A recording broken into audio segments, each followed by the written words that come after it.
This is a team that is happy to let loose, even on social media, even against each other or the president's top priorities. It is astounding to see Elon Musk using his platform to now, again, not only go after President Trump's tariff policies, but to personally attack one of the leading key enablers of this new policy. So shocking. Elon Musk has described President Trump's top trade advisor as dumber than a sack of bricks, in a sign of growing tensions, even between senior figures within the Trump administration. Musk, the billionaire boss of Tesla and SpaceX, reacted after trade advisor Peter Navarro gave an interview in which he said Tesla's position as a car assembler rather than a car manufacturer could be at odds with Trump's trade policies. The White House press secretary, Catherine Levitt, played down the spat.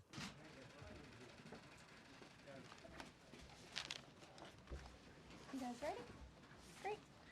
Just a quick follow-up. Sure. There's been some public sparring between Elon Musk and the president's trade advisor, Peter Navarro, on some of these tariffs. Musk actually referred to Navarro today as being, quote, dumber than a sack of bricks.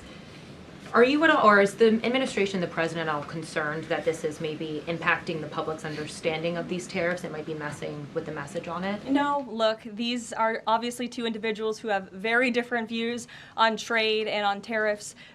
Boys will be boys, and we will let their public sparring continue. And you guys should all be very grateful that we have the most transparent administration in history. And I think it also speaks to the president's willingness to hear from all sides, that he has people at the highest levels of this government in this White House who have very diverse opinions on very diverse issues, but the president takes all opinions in mind, and then he makes the best decision based on the best interests of the American public.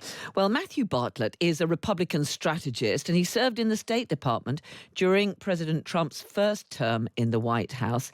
Good evening to you, Matthew. Well, good evening on what a day.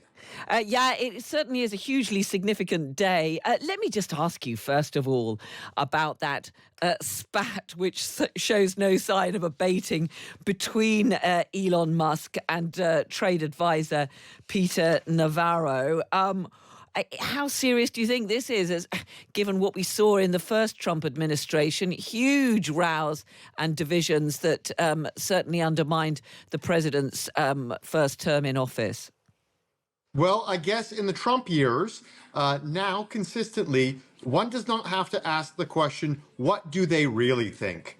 Apparently, this is a team that is happy to let loose, even on social media, even against each other or the president's top priorities. It is astounding to see Elon Musk using his platform to now, again, not only go after President Trump's tariff policies, but to personally attack one of the leading key enablers of this new policy. So shocking.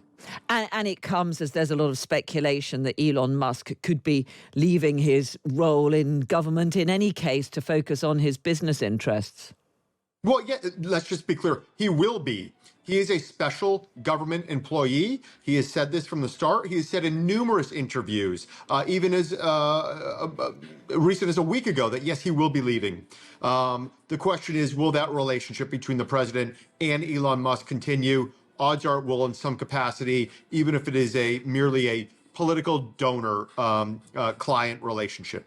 Well, let me ask you about the bigger picture, which is this growing trade war. The president tonight and his press secretary sounding pretty defiant about it. There's going to be tariffs of 103% on some Chinese goods coming into effect in a few hours' time.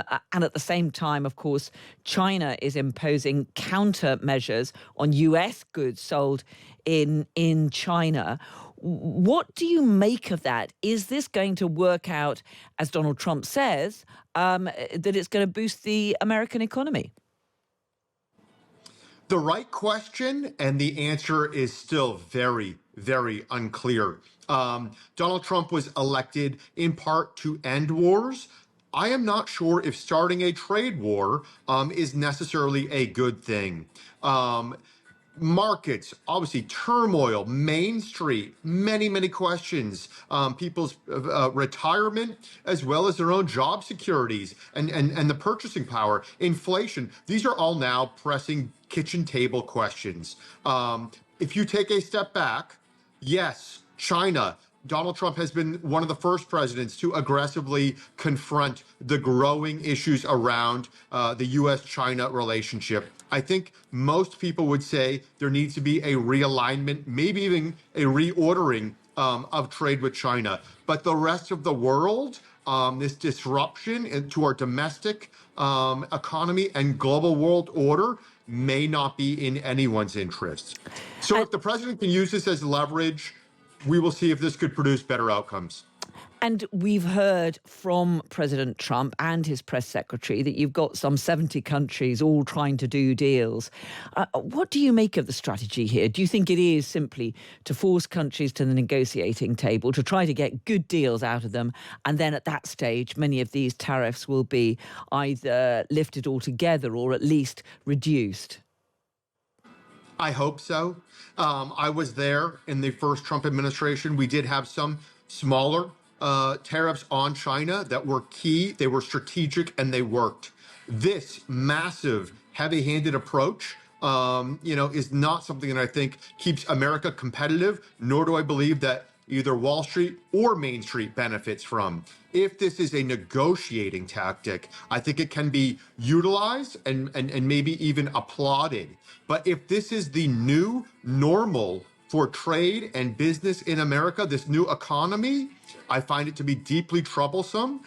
Beyond that, the communications around this has out of the administration where some advisors are saying this is about reciprocal tariffs, this is about free trade, this is about domestic manufacturing, this is about fentanyl and the border, this is about a variety of issues, deficit reduction, replacing the income tax. It's about all of it and none of it. This is a messaging mess. It is more than disorganized. It is disgraceful for such a huge transformative policy. We will see, if those in the administration can clean this up, articulate what this is, and what the end game looks like.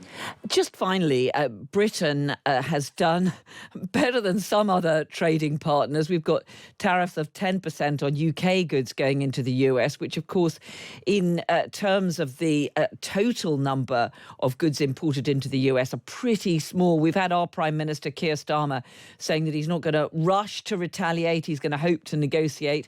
Do you think there's much chance of Britain being able to negotiate its own carve-out from these tariffs?